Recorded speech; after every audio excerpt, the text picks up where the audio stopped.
ನಮಸ್ತೆ ಆತ್ಮೀಯರೇ, ನಾನು ಮಣಿಕಂಠ ಜಿ ಯೋಗ ಉಪಾಧ್ಯಾಯ, ಬಾಬಾಜಿ ಅಷ್ಟಾಂಗ ಯೋಗ ಮತ್ತು ನ್ಯಾಚುರಲ್ ಹೀಲಿಂಗ್ ಸೆಂಟರ್, ಬೆಂಗಳೂರು. ವಾಡಿಕೆ ಮಾತಲ್ಲಿ ಹೇಳ್ತಾರೆ, ಮನುಷ್ಯನಿಗೆ 108 ಕಾಯಿಲೆ, ಮಾನವನಿಗೆ 108 ಕಾಯಿಲೆಗಳು ಅಂತ ಹೇಳ್ತಾರೆ. ಅದರಲ್ಲಿ ಕೆಲವೊಂದು ಸಣ್ಣ ಪುಟ್ಟವು ಬರ್ತವೆ ಹೋಗ್ತವೆ, ಇದಕ್ಕಿದಂಗೆ ಕಾಣಿಸ್ಕೊಳ್ತವೆ, ಇದಕ್ಕಿದಂಗೆ ಏನೂ ಇರೋದಿಲ್ಲ, ಹೆಲ್ತಿಯಾಗಿರ್ತಾರೆ. ಆದರೆ ಕೆಲವೊಂದು ಗಂಭೀರ ಕಾಯಿಲೆಗಳು, ಉದಾಹರಣೆಗೆ ಲಿವರಲ್ಲಿ ಕೊಲೆಸ್ಟ್ರಾಲ್ ಮಟ್ಟ ಜಾಸ್ತಿ ಆಯಿತು, ಫ್ಯಾಟಿ ಲಿವರ್ ಆಯಿತು, ಹಾರ್ಟಲ್ಲಿ ವೇನ್ಸು ಬ್ಲಾಕೇಜಸ್ ಆಯಿತು, ಹಾರ್ಟ್ ಬ್ಲಾಕೇಜಸ್ ಆಯಿತು, ಅಥವಾ ನಮ್ಮ ಬ್ಲಡ್ ಪ್ರೆಷರ್ ವೇರಿಯೇಷನ್ ಆಯಿತು, ಬಿ ಪಿ ಬಂತು, ನಮ್ಮ ದೇಹದಲ್ಲಿ ಸ್ಪ್ಲೀನು ಮತ್ತು ಸ್ಟಮಕ್ನ ಕಾರ್ಯಕ್ಷಮತೆ ಕುಂಠಿತವಾಯಿತು, ಗ್ಯಾಸ್ಟ್ರಿಕ್ ಆಯಿತು, ಅಸಿಡಿಟಿ ಆಯಿತು, ಅಥವಾ ನಮ್ಮ ಲಂಗ್ಸಲ್ಲಿ ಫ್ಲಮ್ ಅಕ್ಯುಮುಲೇಷನ್ ಆಯಿತು, ಪದೇ ಪದೇ ಆ ರೀತಿ ಆದಾಗ ಬ್ರೆತ್ಲೆಸ್ ಆಯಿತು, ಅಸ್ತಮಾ ಆಯಿತು. ಹಾಗೆ ನಮ್ಮ ಕಿಡ್ನಿ ಫಿಲ್ಟ್ರೇಷನ್ ಸರಿಯಾಗಿ ಆಗ್ತಾಯಿಲ್ಲ, ಅಲ್ಲಿ ಕಿಡ್ನಿ ಸ್ಟೋನ್ ಆಯಿತು, ಅಥವಾ ಕ್ರಿಯಾಟಿನೈನ್ ಲೆವೆಲ್ ಜಾಸ್ತಿ ಆಯಿತು, ಯೂರಿಕ್ ಆಸಿಡ್ ಆಯಿತು. ಸೊ ಈ ರೀತಿಯಾದ ಕೆಲವೊಂದು, ಅಥವಾ ನಮ್ಮ ದೇಹದಲ್ಲಿ ಪ್ಯಾಂಕ್ರಿಯಸ್ ವರ್ಕ್ ಸರಿಯಾಗಿ ಆಗ್ತಿಲ್ಲ, ಬ್ಲಡ್ ಶುಗರ್ ಆಯಿತು, ಶುಗರ್ ಬಂದಿದೆ, ಡಯಾಬಿಟಿಕ್ ಆಗಿದೆ. ಸೊ ಈ ರೀತಿಯಾದ ಗಂಭೀರ ಕಾಯಿಲೆಗಳು ಹೇಗೆ ಬರ್ತವೆ? ನಾವೆಲ್ಲವೂ ಕೂಡ, ನಮಗೆಲ್ರಿಗೂ ಕೂಡ ಗೊತ್ತಿರ್ತದೆ, ದೇಹಕ್ಕೆ ಸಮರ್ಪಕವಾಗಿ ಒಳ್ಳೆ ಪೋಷಕಾಂಶ ಭರಿತ ಆಹಾರವನ್ನು ಒದಗಿಸಿಲ್ಲ ಅಂದರೆ, ದೈಹಿಕ ಶ್ರಮ ವಹಿಸಿ ದಿನದಲ್ಲಿ ಏನಾರ ಕೆಲಸ ಮಾಡದೆ ಹೋದರೆ, ದೈಹಿಕ ಚಟುವಟಿಕೆ ಇಲ್ಲದೆ ಹೋದರೆ, ಅಂದರೆ ಫಿಸಿಕಲಿ ಆ್ಯಕ್ಟಿವಿಟೀಸ್ ಏನು ಮಾಡದೇ ಇದ್ದರೆ, ಅಥವಾ ಉನ್ನತವಾದ ಒಂದು ದೇಹಕ್ಕೆ ಸಮರ್ಪಕವಾಗಿ ವಿಶ್ರಾಂತಿಯನ್ನು ಒದಗಿಸಲಿಲ್ಲ ಅಂದರೂ ಕೂಡ, ಇವನ್ ಕೆಲವ್ರದ್ದು ದೇಹ ತುಂಬ ಚೆನ್ನಾಗಿ ಸದೃಢವಾಗಿರುತ್ತೆ, ಎಂಗೇಜಲ್ಲಿ ಕಾಣಿಸ್ಕೊಳ್ದೆ ಹೋದ್ರು. ಹಿಂದೆ ನಾನು ಫೈರ್ ಬಗ್ಗೆ ವೀಡಿಯೋ ಮಾಡಿದ್ದೆ, ಇದರಲ್ಲಿ ಹೇಳಿದ್ದೀನಿ, ಎಂಗೇಜಲ್ಲಿ ಅನಾರೋಗ್ಯದ ಸಮಸ್ಯೆ ಇರೋದಿಲ್ಲ, ಅಂದರೆ ಫೈರ್ ಚೆನ್ನಾಗಿದ್ದಾಗ ಸಮಸ್ಯೆ ಇರೋದಿಲ್ಲ. ಕೆಲವರಿಗೆ ಫೈರ್ ಡೆಫಿಷಿಯನ್ಸಿ ಇದ್ದಾಗ ಎಂಗೇಜಲ್ಲೇ ಈ ರೀತಿಯಾದ ಕ್ರಾನಿಕ್ ಇಶ್ಯೂಸ್ ಕಾಣಿಸ್ಕೊಳ್ತವೆ. ಇವೆಲ್ಲವೂ ಕೂಡ ಗಂಭೀರ ಕಾಯಿಲೆಗಳು. ಸೊ ಈ ಬಾಡಿ ಚೆನ್ನಾಗಿ ಸದೃಢವಾಗಿದ್ದವರಿಗೆ, ಕೆಲವರಿಗೆ 35, 30, 40 ಮೇಲೆ ಈ ರೀತಿಯಾದ ಸಮಸ್ಯೆಗಳು ಕಾಣಿಸ್ಕೊಳುತ್ತೆ. ಸೊ ಇಲ್ಲಿ ಇಂಟರ್ನಲ್ ಆರ್ಗನ್ಗಳು ಅಂತ ಬಂದಾಗ, ಹಾರ್ಟ್ ಆಗ್ಬೋದು, ಲಿವರ್ ಆಗ್ಬೋದು, ಸ್ಮಾಲ್ ಇಂಟೆಸ್ಟೈನ್ ಆಗ್ಬೋದು, ಕಿಡ್ನಿ ಆಗ್ಬೋದು, ಗಾಲ್ ಬ್ಲಾಡರ್ ಆಗ್ಬೋದು, ಲಂಗ್ಸ್ ಆಗ್ಬೋದು, ಅವುಗಳ ಕಾರ್ಯಕ್ಷಮತೆಯನ್ನು ಅವು ಸುಸೂತ್ರವಾಗಿ ನಡೆಸ್ಕೊಂಡು ಹೋಗ್ತಾ ಇರ್ತವೆ. ಹೇಗೆ ಅಂದಾಗ, ಒಳ್ಳೆ ಆ್ಯಕ್ಟಿವಿಟೀಸು, ಒಳ್ಳೆ ಆಹಾರ, ಒಳ್ಳೆ ವಿಶ್ರಾಂತಿ ಕ್ರಮ ಇದ್ದಾಗ. ಕೆಲವರು ನಾವು ಸುತ್ತಮುತ್ತ ನಾವು ಕಾಣ್ತೀವಿ, ಆದರೆ ಇಲ್ಲಿ ಕೆಲವ್ರನ್ನ ನಾವು ಸುತ್ತಮುತ್ತ ಕಾಣ್ತಾ ಇರ್ತೀವಿ, ಒಳ್ಳೆ ಆ್ಯಕ್ಟಿವಿಟೀಸನ್ನು ಮಾಡ್ತಾ ಇರ್ತಾರೆ, ಬೆಳಗ್ಗೆ ಎದ್ದರೆ ವಾಕಿಂಗ್ ಮಾಡ್ತಾರೆ, ವ್ಯಾಯಾಮ ಮಾಡ್ತಾರೆ, ಹಾಗೆ ಆಹಾರದ ಕ್ರಮನೂ ಕೂಡ ಚೆನ್ನಾಗಿ ಅಳವಡಿಸ್ಕೊಂಡಿರ್ತಾರೆ, ವಿಶ್ರಾಂತಿ ಕೂಡ ಸರಿಯಾದ ರೀತಿಯಲ್ಲಿ ದೇಹಕ್ಕೆ ಒದಗಿಸ್ತಾ ಇರ್ತಾರೆ. ಆದರೂ ಕೂಡ ಕೆಲವೊಬ್ಬರಿಗೆ ಇದಕ್ಕಿದ್ದಂಗೆ ಹಾರ್ಟಲ್ಲಿ ಪ್ರಾಬ್ಲಮ್ ಆಗಿ ಹಾರ್ಟ್ ಅಟ್ಯಾಕ್ ಆಗಿರೋದು, ಇದಕ್ಕಿದ್ದಂಗೆ ಬಿ ಪಿ ಬಂದಿರೋದು, ಅಥವಾ ಇದಕ್ಕಿದ್ದಂಗೆ ಡಯಾಬಿಟಿಕ್ ಕಾಣಿಸ್ಕೊಂಡಿರೋದು ದೇಹದಲ್ಲಿ, ಅಥವಾ ಇದಕ್ಕಿದ್ದಂಗೆ ಕಿಡ್ನಿಲಿ ಏನೋ ಪ್ರಾಬ್ಲಮ್ ಕಾಣಿಸ್ಕೊಂಡಿರೋದು. ಸೊ ಈ ರೀತಿ ಎಲ್ಲನೂ ಕೂಡ ನಾವು ಕಾಣ್ತೀವಿ. ಸೊ ಈ ರೀತಿಯಾದ ಗಂಭೀರವಾದ ಕಾಯಿಲೆಗಳು ಚೆನ್ನಾಗಿ ಒಳ್ಳೆ ಆ್ಯಕ್ಟಿವಿಟೀಸು, ದಿನಚರ್ಯನ ಅಳವಡಿಸ್ಕೊಂಡಿರಲು ಯಾಕೆ ಕಾಣಿಸ್ಕೊಳ್ತಿದೆ ಅನ್ನೋದಕ್ಕೆ ಮೂಲತಃ ಕಾರಣ ನಮ್ಮ ಮೈಂಡ್, ನಮ್ಮ ಭಾವನೆಗಳು, ನಮ್ಮ ಯೋಚನೆಗಳು, ನಮ್ಮ ಯೋಚನಾ ಲಹರಿ. ಸೊ ಈ ಯೋಚನಾ ಲಹರಿ, ನಮ್ಮ ಭಾವನೆಗಳು ನೇರವಾಗಿ ನಮ್ಮ ಇಂಟರ್ನಲ್ ಆರ್ಗನ್ಗಳ ಮೇಲೆ ಎಫೆಕ್ಟನ್ನು ಮಾಡುತ್ತೆ. ನಮ್ಮ ಯೋಚನೆ ಅನ್ನೋದು ಪ್ರಬಲವಾಗಿದ್ದಾಗ ಮಾತ್ರ ಈ ಇಂಟರ್ನಲ್ ಆರ್ಗನ್ಗಳು ಕೂಡ ಅವುಗಳ ಕಾರ್ಯಕ್ಷಮತೆಯನ್ನು ಸುಸೂತ್ರವಾಗಿ ನಡೆಸ್ಕೊಂಡು ಹೋಗೋಕ್ಕೆ ಸಹಕಾರಿ ಆಯ್ತು. ಇಲ್ಲಾಂದರೆ ಆರ್ಗನ್ ಲೆವೆಲಲ್ಲಿ ತೊಂದರೆ ಉಂಟಾಗಿ ಕ್ರಾನಿಕ್, ಅಂದರೆ ಗಂಭೀರವಾದ ಕಾಯಿಲೆಗಳು ಕಾಣಿಸ್ಕೊಳ್ಳುತ್ತೆ ಅನ್ನೋದು. ಇಲ್ಲಿ 5 ಎಲಿಮೆಂಟ್ನ ಚಾರ್ಟ್ನ ನೋಡ್ತಾ ಇದ್ದೀರಾ, 5 ಎಲಿಮೆಂಟ್ ಚಾರ್ಟ್. ಆ ಚಾರ್ಟಲ್ಲಿ 5 ಎನರ್ಜಿಯನ್ನು ರೆಪ್ರೆಸೆಂಟ್ ಕೂಡ ಮಾಡಿದೆ. ಅಂದರೆ ಅಗ್ನಿ, ಪೃಥ್ವಿ, ಜಲ ಮತ್ತು ಆಕಾಶ ಹಾಗೂ ವಾಯು, ಪಂಚಭೂತಗಳು ಅಂತ ಕರೀತಾರೆ. ಈ 5 ಎನರ್ಜಿಗಳು ಅಂದರೆ ಡ್ರೈನೆಸ್ಸು, ವಿಂಡು, ಹೀಟು, ಇಮಿಡಿಯೇಟಿ, ಡ್ರೈನೆಸ್ ಮತ್ತು ಕೋಲ್ಡ್ನೆಸ್ ಅನ್ನೋದು. ಸೊ 5 ಎನರ್ಜಿಗಳು ಫೀಲ್ ಆಗೋ ಥರ ನಾವು ದೈನಂದಿನ ದಿನದಲ್ಲಿ ಆ್ಯಕ್ಟಿವಿಟೀಸನ್ನು ಮಾಡೋದು. 5 ಎನರ್ಜಿ ಅಂತ ಬಂದಾಗ, ಬೆಸ್ಟ್ ವೇ ಅಂತ ಹೇಳಬೇಕು ಅಂದರೆ ಯೋಗಾಸನ ಇಸ್ ದ ಬೆಸ್ಟ್ ವೇ. ಯೋಗಾಸನ ನಾ ಹಿಂದೆ ಕೂಡ ಫೈರ್ ಚೆನ್ನಾಗಿದ್ದಾಗ ನಿಮ್ಮ ಬಾಡಿಲಿ ಅನಾರೋಗ್ಯ ಬರೋದಿಲ್ಲ, ಆರೋಗ್ಯ ಚೆನ್ನಾಗಿರುತ್ತೆ ಅಂತ ಹೇಳಿದ್ದು. ನಿಯರ್ ಬೈ ಎಲ್ಲರೂ ಯೋಗ ಸೆಂಟರ್ ಇದ್ದರೆ ಯೋಗಕ್ಕೆ ಸೇರಿಕೊಳ್ಳಿ ಅಂತ ಕೂಡ ಹೇಳಿದ್ದು ಆ ವಿಡಿಯೋದಲ್ಲಿ. ಇಲ್ಲೂ ಕೂಡ ಅದನ್ನೇ ಹೇಳ್ತಾ ಇದ್ದೀನಿ, ನಿಮ್ಮ 5 ಎನರ್ಜಿ ಬ್ಯಾಲೆನ್ಸ್ ಆಗಿರ್ಬೇಕಾದ್ರೆ ಬೆಸ್ಟ್ ವೇ ಇಸ್ ಯೋಗಾಭ್ಯಾಸ, ಯೋಗ ಕ್ಲಾಸು, ಯೋಗದ ಅಭ್ಯಾಸವನ್ನು ನೀವು ಅಳವಡಿಸ್ಕೊಳ್ಳೋದು ಓಲ್ ಲೈಫ್ ಟೈಮ್. ಸೊ ಯೋಗಾಭ್ಯಾಸ ಹೇಗೆ ಮಾಡ್ತಾರೆ ಅಂದಾಗ 5 ಎನರ್ಜಿ ಫೀಲ್ ಆಗೋ ಥರನೇ ಮಾಡಿಸ್ತಾರೆ. ಸೊ ಮೊದಲನೇದು ಬಂದು ಯೋಗ ಕ್ಲಾಸಲ್ಲಿ ವಾರ್ಮ್ ಅನ್ನು ಮಾಡಿಸ್ತಾರೆ. ಅದು ನೆಕ್ಸ್ಟ್ ಎನರ್ಜಿನ ಕ್ರಿಯೇಟ್ ಮಾಡುತ್ತೆ, ಹೀಟನ್ನು ಕ್ರಿಯೇಟ್ ಮಾಡುತ್ತೆ. ಹೀಟು ಬಾಡಿಲಿ ಜಾಸ್ತಿ ಆಗ್ತಾ ಇದ್ದಂಗೆ ನೆಕ್ಸ್ಟು ಹ್ಯುಮಿಡಿಟಿ ಎನರ್ಜಿ ಕ್ರಿಯೇಟ್ ಆಗುತ್ತೆ, ಅಂದರೆ ಬಾಡಿಲಿ ಸ್ವೆಟ್ಟಿಂಗ್ ಆಗೋದು, ಅಂಟಂಟಾಗೋದು ಫೀಲ್ ಆಗೋದು.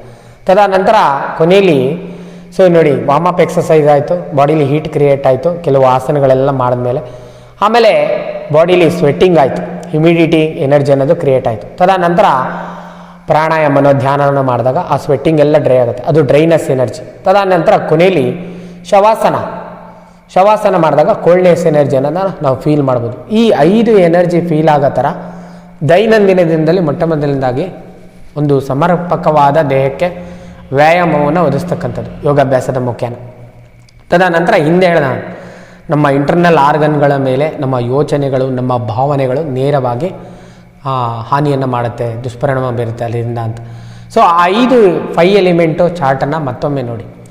ನಮ್ಮ ದೇಹದಲ್ಲಿ ಆ ಇಂಟರ್ನಲ್ ಆರ್ಗನ್ಗಳು ಅಂದರೆ ವಿಂಡ್ ಎನರ್ಜಿ ಅಂತ ತೆಗೆದುಕೊಂಡಾಗ ಲಿವರ್ ಮತ್ತು ಗಾಲ್ ಬ್ಲಾಡರ್, ನಮ್ಮ ದೇಹದಲ್ಲಿ ಲಿವರ್ ಮತ್ತು ಗಾಲ್ ಬ್ಲಾಡರ್ ತುಂಬ ಚೆನ್ನಾಗಿ ವರ್ಕ್ ಮಾಡಬೇಕು ಅಂದರೆ, ಸೊ ಲಿವರ್ ಅಂತ ಅಂದಾಗ ಪಿತ್ತನ ಸಕ್ರೇಷನ್ ಮಾಡುತ್ತೆ. ಯಾರು ಪದೇ ಪದೇ ಕೋಪ ಮಾಡ್ಕೊಂಡಾಗ ವಾಡಿಕೆಯಲ್ಲಿ ಮಾತಲ್ಲಿ ಹೇಳ್ತಾರೆ, ಏನೋ ಪಿತ್ತ ನೆತ್ತಿಗೆ ಇರ್ತಾನೋ ಅಂತ. ಸೊ ಅಂದರೆ ನಾವು ಪದೇ ಪದೇ ಕೋಪಕ್ಕೆ ಒಳಗಾಗೋದು, ಮುನಿಸ್ಕೊಳ್ಳೋದು ಮಾಡಿದಾಗ ನಮ್ಮ ಲಿವರ್ ಮತ್ತು ಗಾಲ್ ಬ್ಲಾಡರ್ ಮೇಲೆ ನೇರವಾಗಿ ದುಷ್ಪರಿಣಾಮ ಬೀಳುತ್ತೆ. ನಮ್ಮ ಯೋಚನೆ, ಭಾವನೆ ಅನ್ನೋದು ನಾವಲ್ಲಿ ಪದೇ ಪದೇ ಕೋಪಕ್ಕೆ ಮತ್ತು ಮುನ್ಸ್ಕೊಳ್ಳೋದು ಮಾಡಬಾರ್ದು. ಸೊ ಅದರ ಮೇಲೆ ಕೆಲಸ ಮಾಡಬೇಕು. ಆ ರೀತಿ ಮಾಡಿದಾಗ ನಿಮ್ಮ ವಿಂಡ್ ಎನರ್ಜಿ ಚೆನ್ನಾಗಿರುತ್ತೆ, ನಿಮ್ಮ ಲಿವರು ಗಾಲ್ ಬ್ಲಾಡರು ಚೆನ್ನಾಗಿರುತ್ತೆ. ಆ ಆರ್ಗನ್ ಲೆವೆಲಲ್ಲಿ ಏನೂ ತೊಂದರೆ ಬರದಂಗೆ ನಾವು ನಮ್ಮ ಇಂಟರ್ನಲ್ ಆರ್ಗನನ್ನು ಕಾಪಾಡ್ಕೋಬೋದು. ಹಾಗೆ ಫೈರ್ ಅಂತ ಬಂದಾಗ ಹಾರ್ಟು ಮತ್ತು ಸ್ಮಾಲ್ ಇಂಟೆಸ್ಟೈನ್, ಹೃದಯ ಮತ್ತು ಸಣ್ಣ ಕರಳು. ಈ ಹೃದಯ ಮತ್ತು ಸಣ್ಣ ಕರಳಿನ ಕಾರ್ಯಕ್ಷಮತೆ ನೋಡಿ, ನಮ್ಮ ದೇಹ ಡಿಸೈನ್ ಆಗಿರೋದು 120 ವರ್ಷಕ್ಕೆ ಅಂತ ಹೇಳ್ತಾರೆ. 70-80 ಆದರೂ ಕೂಡ ಕೆಲವೊಬ್ರು ನೋಡಿರ್ತೀವಿ, ಏನಾರು ಒಂದು ಅಂದರೂ ಕೂಡ ರಿಯಾಕ್ಟ್ ಆಗಲ್ಲ, ನಗ್ನಾಗ್ತಾ ಇರ್ತಾರೆ.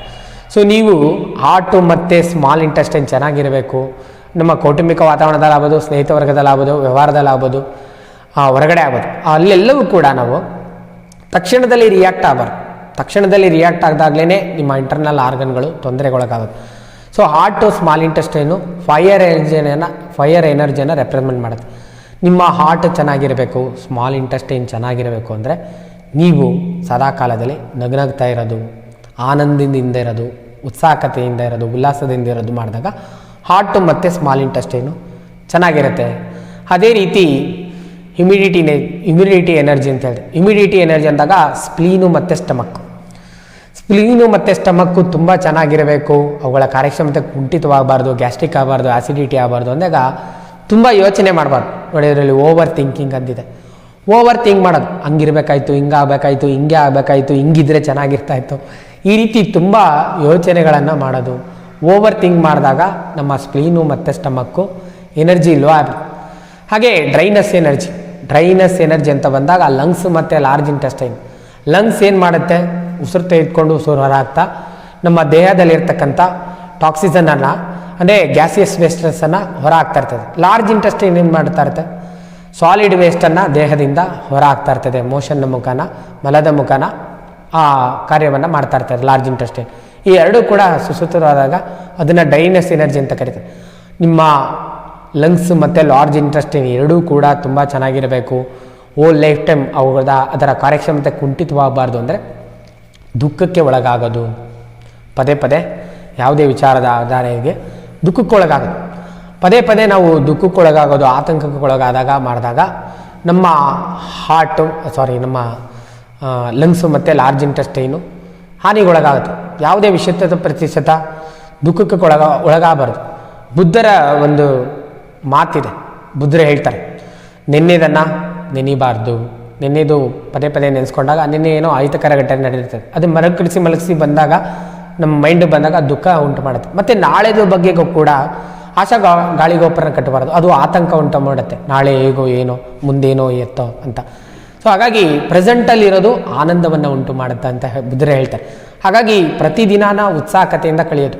ಬೆಳಗ್ಗೆ ಎದ್ದಾಗ ದೇವರ ಕೈ ಮುಗಿದು ಆ ದಿನಚರ್ಯನ ತುಂಬ ಉತ್ಸಾಹಕತೆಯಿಂದ ಯೋಗಾಭ್ಯಾಸದೊಂದಿಗೆ ಪ್ರಾರಂಭ ಮಾಡಿ ಕೊನೆಯಲ್ಲಿ ದಿನದಲ್ಲಿ ನಮಗೆ ಇರ್ತಕ್ಕಂಥ ಜವಾಬ್ದಾರಿತದ ಕೆಲಸವನ್ನೆಲ್ಲವೂ ಕೂಡ ಆನಂದದಿಂದ ಸುಸೂತ್ರವಾಗಿ ಸುಗಮವಾಗಿ ಮಾಡಿ ಮುಗಿಸ್ಬಿಡೋದು. ನೈಟು ಕೋಲ್ಡ್ನೆಸ್ ಎನರ್ಜಿ ಅಂತ ಬಂದಾಗ ದಿನದಲ್ಲಿ ನೈಟ್ ಅದನ್ನು ವಿಶ್ರಾಂತಿ ಸಮರ್ಪಕವಾಗಿ ದೇಹಕ್ಕೆ ಒದಗಿಸೋದು. ಸೊ ಈ ರೀತಿ ನೆಕ್ಸ್ಟ್ ಎನರ್ಜಿ ಹಿಂದೆ ಹೇಳಿದೆ, ಡ್ರೈನಸ್ ಆದಮೇಲೆ ಕೋಲ್ಡ್ನೆಸ್ ಅಂತ ಬಂದಾಗ ಕಿಡ್ನಿ ಮತ್ತು ಯೂರಿನರಿ ಬ್ಲಾಡರ್ ಅವುಗಳ ಕಾರ್ಯಕ್ಷಮತೆ ಲೈಫ್ ಟೈಮ್ ಚೆನ್ನಾಗಿರಬೇಕು ಅಂದರೆ ಭಯ ಪಡಬಾರ್ದು. ಯಾವುದೇ ವಿಷಯದ ಪದೇ ಪದೇ ನಾವು ಭಯ ಪಡೋದು ಮತ್ತು ಅಂಜಿಕೆ, ಹೆದರಿಕೆ ಈ ರೀತಿ ಭಯಕ್ಕೆ ಒಳಗಾದಾಗ ನಮ್ಮ ಕಿಡ್ನಿ ಮತ್ತು ಯೂರಿನರಿ ಬ್ಲಾಡರ್ಗೆ ಅದು ನೇರ ಇಂಪ್ಯಾಕ್ಟ್ ಆಗಿ ತೊಂದರೆಗೊಳಗಾಗುತ್ತೆ. ಸೊ ನೋಡಿ, ಇಲ್ಲಿ ಇಂಟರ್ನಲ್ ಆರ್ಗನ್ಗಳು ಮತ್ತು 5 ಎನರ್ಜಿಗಳು ಅಂತ ಹೇಳಿದೆ. ಲಿವರ್ ಆ್ಯಂಡ್ ಗಾಲ್ ಬ್ಲಾಡರ್ ಚೆನ್ನಾಗಿರಬೇಕು, ಹಾರ್ಟ್ ಆ್ಯಂಡ್ ಸ್ಮಾಲ್ ಇಂಟೆಸ್ಟೈನ್ ಚೆನ್ನಾಗಿರಬೇಕು, ಲಂಗ್ಸ್ ಆ್ಯಂಡ್ ಲಾರ್ಜ್ ಇಂಟೆಸ್ಟೈನ್ ಚೆನ್ನಾಗಿರಬೇಕು, ಸ್ಪ್ಲೀನು ಮತ್ತು ಸ್ಟಮಕ್ಕನ್ನು ಚೆನ್ನಾಗಿರಬೇಕು. ಅಂದರೆ ಸೊ ಇದರ ಹಿಂದೆ ಹೇಳಿದಂಥ ಎಲ್ಲದರ ಮೇಲೂ ಕೂಡ ಕೆಲಸ ಮಾಡಬೇಕು. ಸೊ ಆ ರೀತಿ ನಿಮ್ಮ ಎಮೋಷನಲ್ ಮೇಲೆ, ನಿಮ್ಮ ಯೋಚನಾ ಲಹರಿ ಮೇಲೆ, ನಿಮ್ಮ ಭಾವನೆಗಳ ಮೇಲೆ ನೀವು ಕೆಲಸ ಮಾಡಿದ್ದೇ ಆದಲ್ಲಿ ನಿಮ್ಮ ಇಂಟರ್ನಲ್ ಆರ್ಗನ್ಗಳಲ್ಲಿ ತೊಂದರೆ ಉಂಟಾಗೋದಿಲ್ಲ. ನಾವು 5 ಎನರ್ಜಿ ಫೀಲ್ ಆಗೋ ಥರ ಯೋಗಾಭ್ಯಾಸ ಮಾಡೋದು, ಆ 5 ಎನರ್ಜಿ ಚೆನ್ನಾಗಿ ಬ್ಯಾಲೆನ್ಸಡ್ ಆಗಿರಬೇಕಾದ್ರೆ ನಮ್ಮ ಭಾವನೆಗಳು ಯೋಚನೆಗಳಿಗೂ ಕೂಡ ಪ್ರಾಮುಖ್ಯತೆಯನ್ನು ಕೊಡ್ತಕ್ಕಂಥದ್ದು, ಅಲ್ಲೆಲ್ಲ ಕೂಡ ಕೆಲಸ ಮಾಡಿದಾಗ ದೊಡ್ಡ ದೊಡ್ಡ ಮಟ್ಟದಲ್ಲಿ ಬರ್ತಕ್ಕಂಥ ಕ್ರಾನಿಕ್ ಇಶ್ಯೂಸು ಬರದಂತೆ ನಾವು ನಮ್ಮ ದೇಹವನ್ನು ಸುಗಮವಾಗಿ ಕಾಪಾಡ್ಕೋಬೋದು. 5 ಎಲಿಮೆಂಟಲ್ಲಿ ಚಾರ್ಟಲ್ಲಿ ಇರೋ ಥರ 5 ಎನರ್ಜಿ ಫೀಲ್ ಆಗೋದು ಮತ್ತು ನಮ್ಮ ಭಾವನೆಗಳ ಮೇಲೆ ಕೂಡ ಹತೋಟಿಯನ್ನು ಸಾಧಿಸೋದು ಮಾಡಿದಾಗ ಸಮರ್ಪಕವಾದ ನಿಜವಾದ ಆರೋಗ್ಯ ಆವೃತವಾಗುತ್ತೆ. ಸೊ ಈ ವಿಡಿಯೋದಲ್ಲಿ ಇರ್ತಕ್ಕಂಥ ಮಾಹಿತಿಯನ್ನು ಸದುಪಯೋಗಪಡಿಸ್ಕೊಳ್ಳಿ. ತಮಗೆಲ್ಲರಿಗೂ ಒಳಿತಾಗಲಿ. ಶುಭ ದಿನ. ನಮಸ್ಕಾರ.